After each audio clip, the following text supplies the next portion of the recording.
c'est censé se rapprocher d'un chardonnay pétillant, c'est ça? Oui, c'est ça. D'un pétillant plutôt sec et un peu seul. C'est assez bluffant en vrai, je trouve. Ah, c'est hyper bon. Ouais.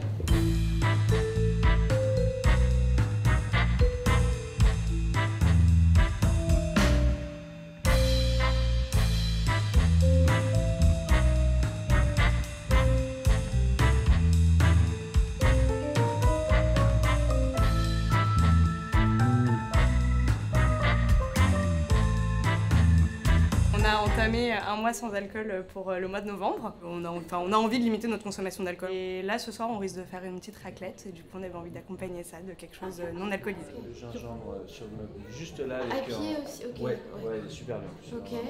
Sur tout ce côté-là, de quoi faire des cocktails. Du coup, vous êtes ensemble? Ouais, je suis enceinte. Vous êtes à combien de mois? 8 mois. J'aimerais bien boire quelque chose de plus intéressant que du coca ou de la limonade. Et j'en ai un peu marre. Et des copines qui m'ont parlé de ça.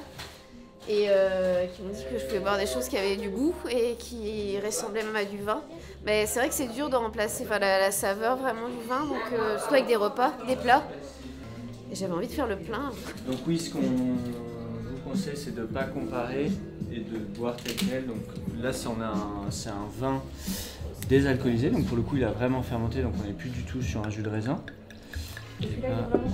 Là, c'est à 0,0. Ouais, il n'y a plus du tout de trace d'alcool. Moi, j'ai arrêté de boire de l'alcool il y a 2 ans et demi, en gros pendant le confinement. C'était un choix personnel, dicté par aucune raison grave, j'avais juste envie de changement.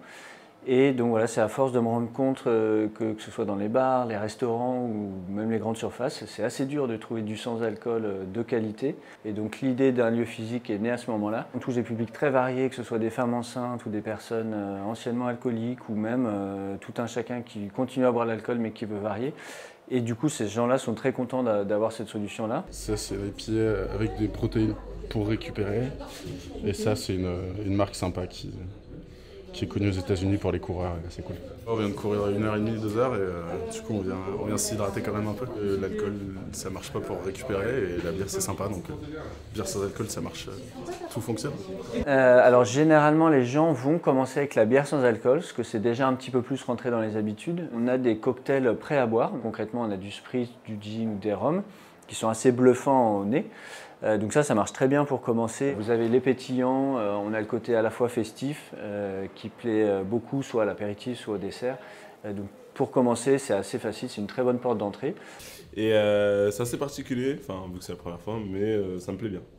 D'accord, et pour quelle raison vous buvez de C'est des convictions religieuses et ça m'a jamais vraiment attiré. Et l'idée c'est qu'on souhaite faire un mariage l'année prochaine et on souhaitait faire un vin d'honneur sans alcool, 100% sans alcool, donc on est venu à la boutique.